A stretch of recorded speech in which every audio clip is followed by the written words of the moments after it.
Welcome back to another exciting episode of the Myth-Busting Locksmith.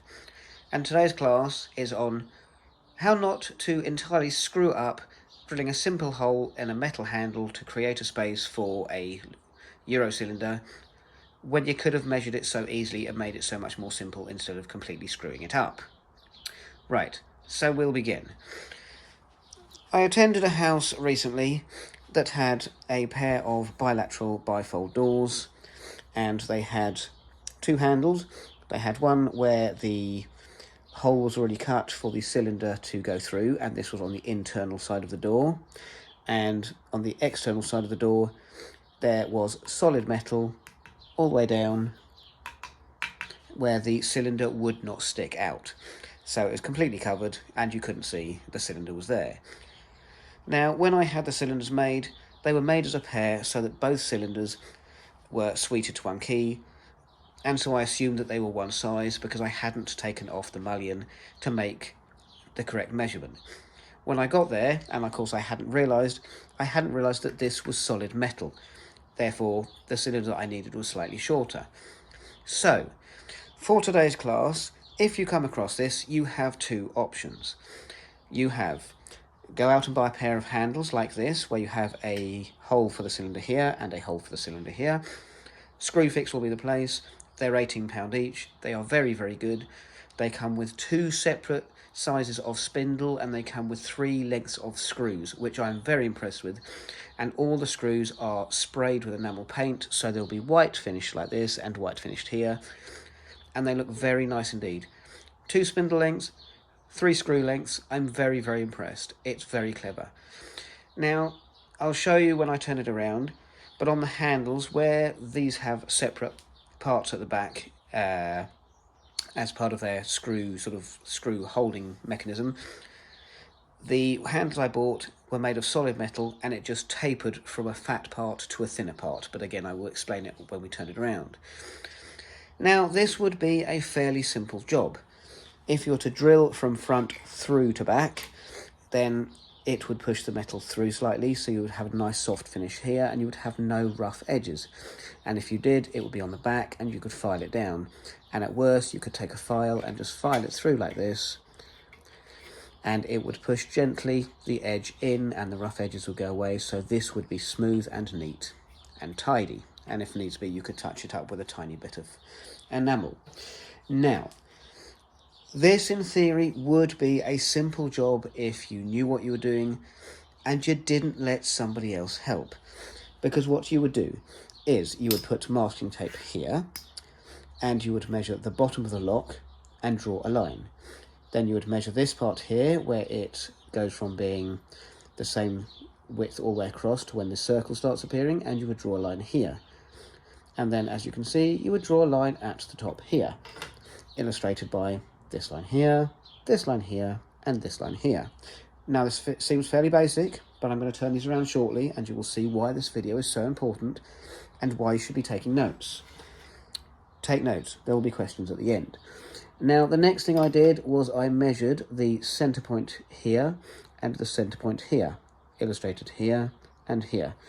Now, I grant you it's not perfect, but it's for illustration purposes, and if I was actually going to drill into a door, this is what I would do. So, the next thing I did was I measured from here to here and here to here, and I marked it in this area here and this area here. So I'm just going to shade this in to make this really obvious for you. So this part here. Then I did this part here, and I measured this part here. As you can see, shaded here and shaded here. So as you can see, your keyhole is starting, your cylinder hole, sorry, is starting to appear here. Now, the next thing you would do is you would get your drill bit and go through the hole like this, and you would make sure that it fitted flush with this, just touching the sides, but not too large, and at worst, slightly smaller, so that you can get a file and file around this part here and take the excess metal away so that it would fit perfectly like this. Or let me just get a cylinder for you, so it would fit, let's hope this one fits, as flush or as snugly as that. Right, you would also do, you would also do You'd also do the same here. Smaller drill bit straight through, make it flush. So again, when the cylinder goes in, you can see that it fits snugly like this. And of course, there's a little wiggle room. There always is, but it's going to be held with a screw, and it will be sat like this. So it will look smart and professional and secure. So you have your measurement across this is a ruler, be easier for you. You have the measurement at the bottom, you have the measurement in the middle, you have the measurement at the top. Line here, line here, line here. You put the ruler down the centre here. I can't because it's an vice, but you'd put it here. You'd mark straight up the middle here and going across the middle and finding the centre. You would then have the centre here and here. And then you would drill it through. Yes, it would be a lot easier to go to screw fix, but when I did today, it took me 40 minutes to get there and back, and it spent 20 minutes in the shop trying to work out with the guy, getting the right ones and the right size and the right measurements, because unfortunately he was clearly a Saturday job, working tirelessly for his £4.50 an hour, and really had no clue what he was looking for unless it appeared as a big picture on the screen. So, to illustrate the point, never let the customer help, and only let someone help you if they know exactly what they are doing. Now, the importance of this, and I was going to show you this first, is you only get one chance at messing this up. Now, as you can see on the back here, you have got the outer metal and you have got the white front of the lock here. So potentially you could in fact use masking tape to go over here and mark this out so you have a template of this is all metal and this is the hole where you need to cut. You do not need to hollow all of this out. So we will come to why this is important shortly and why this is another option. But the other thing I would like to point out here is these look like they are separate pieces of metal put in here and here. But when I bought the ones that are now on somebody's door, they had been made out of one piece of metal, and these here were solid metal, but it was tapered down, and it was tapered down here. But what I realised is when this is going on your door, this is going to sit flush onto a flat surface. So I didn't need this to be, as it is here, separate pieces, as long as it was roughly the same size, but did not protrude more than these are here. So as long as the height here is the same, it's perfect. If these screw holes are a different size, it doesn't matter, because these handles came with 2 different spindle lengths and 3 different screw lengths, which I was really impressed with. So you can adapt and adjust. Now, the reason why it is so important to teach you this today, in case it is not immediately obvious, is because somebody decided to help me today, which is very kind of them because I could not have done the job without them. But when they came to this part, they turned turn this around. They simply started drilling. No, they didn't even see that one. They simply started drilling through, and this is what I was left with. Let's bring this a little bit closer and put my hand there, see? Absolute carnage. They went through the back, and they saw this, and because there was not a hole there already, we hadn't looked at this one. I'm going to say we now and take the blame as well. So we looked at it and we hadn't seen this here, because we would have known this is the hole you need and this is the extra part here. So what they did was they looked at this and they saw solid silver metal, and they thought, that is what I need to hollow out. So they hollowed it out.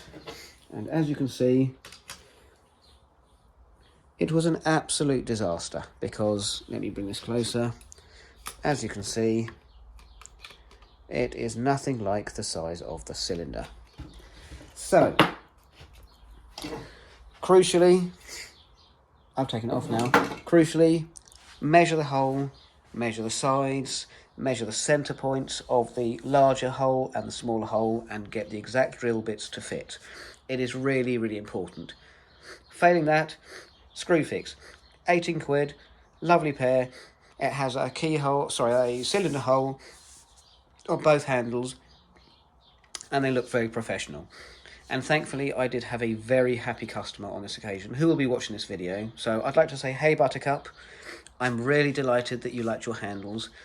And the thing I liked about these handles on this occasion is because we made holes for the cylinder to go through on the external part, the door handles look nicer because you can see both cylinders and they are uniform with both handles. And as a feature that I like is you can lock one or the other or both doors from both inside and the outside with a key. And I think, quite honestly, it's better and it's safer, because if you found yourself around the back of the house needing to get in, it's going to be quicker and easier for you because there's a keyhole. You can shove a key in and get in your house fast. So I think it looks nicer, it looks more balanced and symmetrical, and as a safety feature I actually think it's safer. So as always, thank you for watching. I do hope you found this interesting, I really do, and hopefully this will be something that some of you will learn from, as it's a very important lesson to learn. Number one, never let the customer help, and number two, just in case he's watching, if you get an expert in kitchen and bathroom fitting and a UPVC door expert in to help you, let him do that. Don't let him do the bit that involves the cylinder and the lock, because if he makes a mistake, it's on you. It's going to cost you, and you're going to be the one that's going to have to be driving to places to try and find the right parts from people who don't know what they're talking about, to drive back in the blinding sunshine, to then try and put it all together and hope and pray